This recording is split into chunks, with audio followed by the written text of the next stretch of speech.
Left hand to God. So with it. A few days to your fight, man. How are you feeling? Man, I'm feeling good, man. Feeling ready. Feeling turned up. We didn't get to talk to you after your fight in Anaheim. Man, I know it's been a minute, but how do you feel about that performance? I feel good with it. I always looking for the next step up. Always looking for improvement. But I feel good with it. It was a good start in UFC. Definitely got more work to do. Wish I would have got my interview afterwards. We could have talked about a bonus, man. Had a lot of doctor bills after that. They took care of me though. But yeah, feel good. In which round did you break your hand? Man, the first round, the first minute of the first round, bro. Yeah, I hit the forehead and then snapped, man. It was, yeah. I mean, what was going on through your head? I mean, it's pretty wild. To be honest, I don't know. I felt it, but it's a quick thought. It's like I'm still in it, we got a hard rule at law school, man. Go to sleep, and if you ain't sleep, you fight. So, that's an easy question. Was I asleep? Nah. So we fighting, bro. But it was the adjustments. Didn't plan on getting hit that much, but I was, I'd rather fight with a broke arm, box with a broken, then grapple with a broken arm. You see what I'm saying? So it was more so let's stand in the pocket, get closer, because I didn't want, what wrestlers do, they time kick. So I kind of had to step into the fire a little bit, you know what I'm saying? So. What was the recovery process like? Man, it was a lot of one-arm work. Like, we didn't take pretty much no days off. We put it in the sling and got to work, got the jabbing. But the recovery process was kind of hard because it was legit broke, clean break, and it didn't want to heal because I didn't want to sit down. You know what I'm saying? But what we did, we just adjusted just a little bit more as far as, like I said, just adjust a little bit more on the defense, how we catch kicks, how we block kicks, and we just kept the work. Then, like I said, eventually, it kind of came on along. Yeah, so the healing process, it was tough. It was tough. In between this time, it feels like the fans they've gravitated to you, and you're becoming a fan favorite with only one fight in the UFC. Yeah. Have you felt that? I mean, yeah, man, I feel it, man. It's rightfully so, though. You know what I'm saying? I feel like, not just because of what I represent. I'm going to say that. I feel it, but it's because of what I represent. I'm just not representing just myself. Representing the real. Representing, like making it, making it from the bottom for real.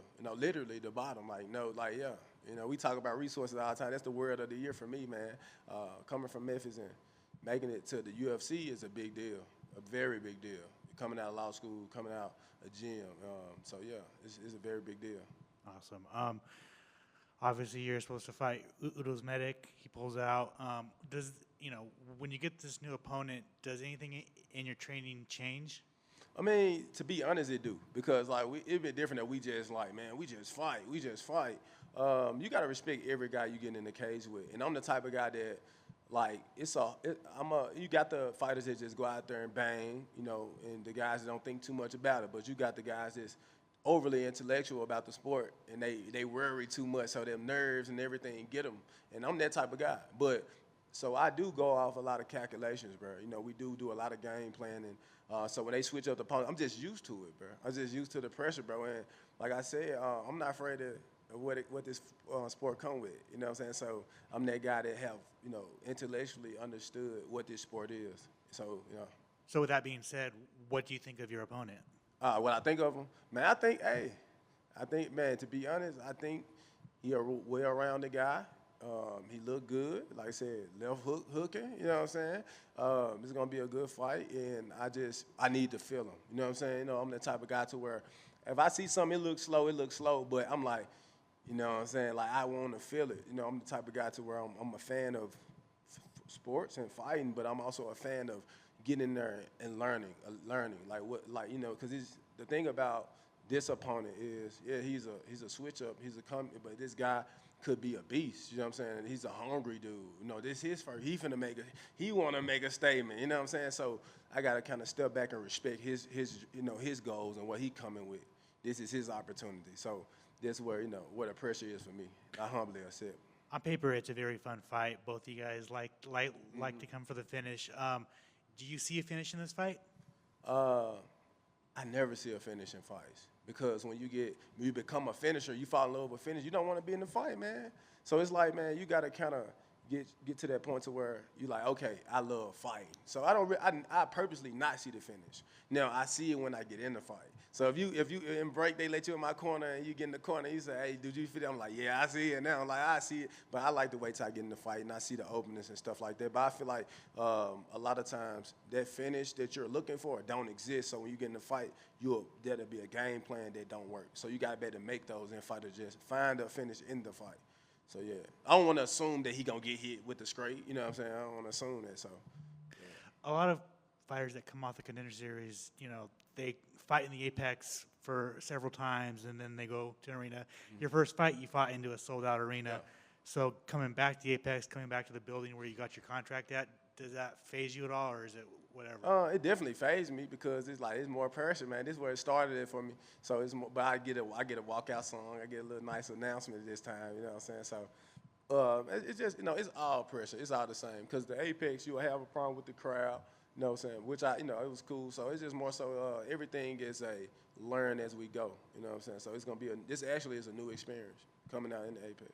And finally, what's it going to take the UFC to get a UFC event to Memphis? Man, it's going to take me doing my thing, bro. And doing my thing means keep winning these fights or just keep fighting, giving good fights because, having that O on your record, man, is a beautiful thing. But I'm telling you, man, you'll fall in love with the ice cream of this game, bro. If you're a guy that's always used to being a banger, when you get banged on, bro, it's a different vibe, bro. So I'm trying to learn myself as a fighter too.